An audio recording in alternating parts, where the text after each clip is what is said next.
बावजूद middle class गरीब हो रहा है, अमीर नहीं हो रहा। जितने डेटा का पैसा हमसे लिया जाता है उतना डेटा हमें यूज करने दिया जाए, वो एक्सपायर ना हो। ये हमारे मेहनत के पैसे से खरीदा गया डेटा है। Sir, I demand in this August House to make paternity leave a legal right in India. Sir third मेरा प्रपोजल है no bank charges for not maintaining minimum account balance. नमस्कार दोस्तों, आज हम बात करेंगे सियासत के उस तलाक की जिसकी चर्चा दिल्ली से लेकर लंदन तक हो रही है।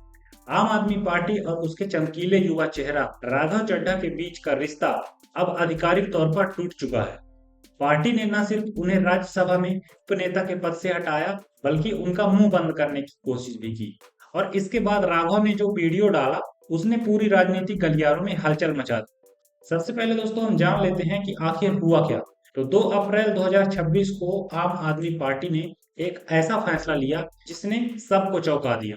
पार्टी ने राज्यसभा सचिवालय को आधिकारिक पत्र लिखकर राघव चड्ढा को डिप्टी लीडर के पद से हटाने और उनकी जगह पर पंजाब के सांसद अशोक कुमार मित्तल को नियुक्त करने का अनुरोध किया। लेकिन इतना ही नहीं, पार्टी ने यह भी कहा कि चड्ढा को सदन में पार्टी के कोटे से बोलने की इजाजत या फिर समय न दिया जाए। यानी कि सीधे शब्दों में कहा जाए तो पार्टी ने अपने ही सांसद का मुंह बंद करवा दिया। अगले ही दिन 3 अप्रैल को राघव चड्ढा ने सोशल मीडिया पर एक और इमोशनल वीडियो डाला जिसे आप देख सकते हैं। मुझे जब जब पार्लियामेंट में बोलने का मौका मिलता है मैं जनता के मुद्दे उठाता हूँ। मेरी खामोशी को मेरी हार मत समझ लेना।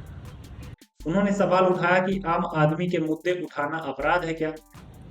लेकिन क्या जनता के मुद्दे उठाना, पब्लिक इश्यूज पे बात करना कोई अपराध है?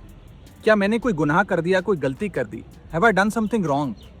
उन्होंने अपनी चुप्पी को हार न बताते हुए कहा, मेरी खामोशी को मेरी हार मत समझ लेना। मैं वो दरिया हूं जो वक्त आने पर सैलाब बनता है। अब सवाल दोस्तों यह है कि यह आखिर हुआ क्यों? आम आदमी पार्टी ने अपने सबसे चर्चित और युवा चेहरे को किनारे क्यों कर दिया? आइए आपको बताते हैं इसके 5 बड़े कारण। राघव चड्ढा पर दोस्तों सबसे बड़ा आरोप यही है कि जब पार्टी पर मुश्किलें आई तब वह गायब रहे। मार्च 2024 में जब अरविंद केजरीवाल को शराब घोटाले मामले में गिरफ्तार किया गया था तब राघव चड्ढा लंदन में थे। उन्होंने कहा कि उनकी आंख का ऑपरेशन है, लेकिन पार्टी को लगा कि वह लड़ाई से भाग गए। वह करीब 6 महीने तक केजरीवाल की जेल अवधि में दूर रहे। जब तक केजरीवाल जेल में थे तब वो वहां विदेश में थे और सितंबर 2024 में उनकी रिहाई के कुछ दिनों बाद ही उनसे जाकर मिल पाए। इतना ही नहीं दोस्तों, फरवरी 2026 में जब केजरीवाल और मनीष सिसोदिया को कोर्ट से राहत मिली तब भी राघव चुप रहे। ना तो उन्होंने कोई ट्वीट किया इसको लेकर, ना ही वह केजरीवाल के प्रेस कॉन्फ्रेंस या जंतर मंतर पर हुई जनसभा में शामिल हुए। अब दूसरे कारण की अगर बात करें तो राघव चड्ढा पंजाब के मुद्दे पर मौन है, जबकि राघव चड्ढा राज्यसभा में पंजाब से सांसद हैं। आम आदमी पार्टी के पास राज्यसभा में कुल 10 सांसद हैं, जिसमें से 7 पंजाब से हैं। दोस्तों पंजाब ही वह राज्य है जहां आम आदमी पार्टी सत्ता में है अभी करंट सिचुएशन। लेकिन पार्टी का आरोप है कि राघव ने पंजाब के मुद्दों जैसे पानी, बिजली, किसान और गिग वर्कर्स को संसद में कभी नहीं उठाया। जबकि दूसरी तरफ उन्होंने एयरपोर्ट पर महंगा खाना, जोमेटो, स्विगी के डिलीवरी पार्टनर्स, इस तरह के पितृत्व अवकाश, सॉफ्ट इश्यूज पर काफी ज्यादा बातचीत की। आम आदमी पार्टी नेताओं ने इसे सॉफ्ट पीआर करार दिया और सौरभ भारद्वाज ने तो सीधा कहा आपके सॉफ्ट इश्यूज से बीजेपी को कोई फर्क नहीं पड़ता। अब बढ़ते हैं दोस्तों तीसरे कारण की ओर। सबसे चौंकाने वाला आरोप यह है कि 2023 में जब संजय सिंह शराब घोटाला मामले में जेल गए थे तब राघव चड्ढा ने पीठ पीछे खुद को राज्यसभा में आम आदमी पार्टी का नेता बनवाने की कोशिश की थी। एक वरिष्ठ आम आदमी पार्टी नेता ने यह आरोप लगाते हुए कहा कि जब यह कोशिश नाकाम रही तो राघव पंजाब चले गए और वहां सरकार के कामकाज में दखल देने लगे। अब दोस्तों चलते हैं चौथे कारण की तरफ। बताया जाता है कि राघव ने मुख्य चुनाव आयुक्त ज्ञानेश कुमार के खिलाफ प्रस्ताव पर हस्ताक्षर नहीं किए और विपक्ष के वॉकआउट में भी शामिल नहीं हुए, जिसे पार्टी ने अनुशासन का उल्लंघन माना। अब दोस्तों बढ़ते हैं 5वें कारण की तरफ। तो 2027 में पंजाब में विधानसभा चुनाव है। आम आदमी पार्टी वहां अपनी सरकार बनाना चाहती है।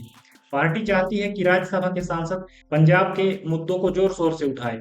राघव चड्ढा जो है तो ऐसा नहीं कर रहे हैं।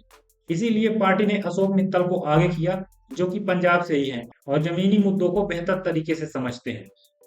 अब दोस्तों समझते हैं कि यह पूरा कब और कैसे हुआ। तो यह पूरा ऑपरेशन बेहद चुपके से और तेजी से हुआ। दोस्तों 2 अप्रैल 2026 को आम आदमी पार्टी ने राज्यसभा सचिवालय को एक पत्र लिखा। इतना ही नहीं, सचिवालय ने उसी दिन राघव चड्ढा को जन विश्वास संशोधन विधेयक पर बोलने का अनुरोध भी ठुकरा दिया, क्योंकि पार्टी ने उन्हें समय ही नहीं दिया था।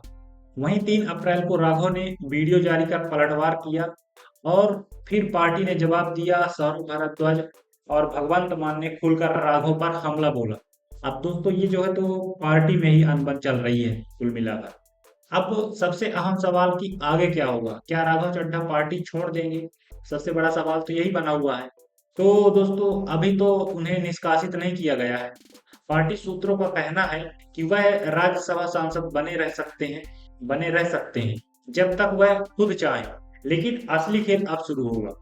राजनीतिक गलियारों में चर्चा है कि राघव चड्ढा बीजेपी में आ सकते हैं। दिल्ली बीजेपी प्रमुख वीरेंद्र सचदेवा ने कहा, यह राघव पर निर्भर करता है कि वो बीजेपी में जाएंगे या फिर आम आदमी पार्टी में ही रहेंगे सांसद बनकर। दोस्तों बता दें कि राघव चड्ढा पहले ही आम आदमी पार्टी की ही राज्यसभा सांसद स्वाति मालीवाल भी पार्टी नेतृत्व से टकरा चुकी हैं। बीजेपी ने तो यहाँ तक कह दिया कि केजरीवाल का स्टाइल यही है, पहले इस्तेमाल करो फिर छुटकारा पाओ। तो दोस्तों राघव चड्ढा और आम आदमी पार्टी का यह तलाक एक बात जो है तो साफ करता है कि राजनीति में सिर्फ प्रतिभा काफी नहीं होती, वफादारी, वक्त पर साथ खड़ा होना और पार्टी के नियम का पालन करना उतना ही जरूरी है। जितना ही वफादारी और प्रतिभा जरूरी है, उतना ही पार्टी के सुख दुख में साथ खड़े होना भी जरूरी है। राघव चड्ढा ने आम आदमी के मुद्दे उठाए, लेकिन जब उनकी ही पार्टी मुश्किल में थी तब वो दूर भाग रहे थे, क्योंकि दोस्तों आम आदमी पार्टी में भी आम नियम लागू होते हैं। अब देखना यह है कि राघव चड्ढा सच में बाढ़ बनते हैं या फिर एक चर्चा बनकर रह जाते हैं। अगर आपको यह वीडियो पसंद आया हो तो लाइक करें, चैनल को सब्सक्राइब करें और अपनी राय कमेंट में जरूर बताएं। धन्यवाद।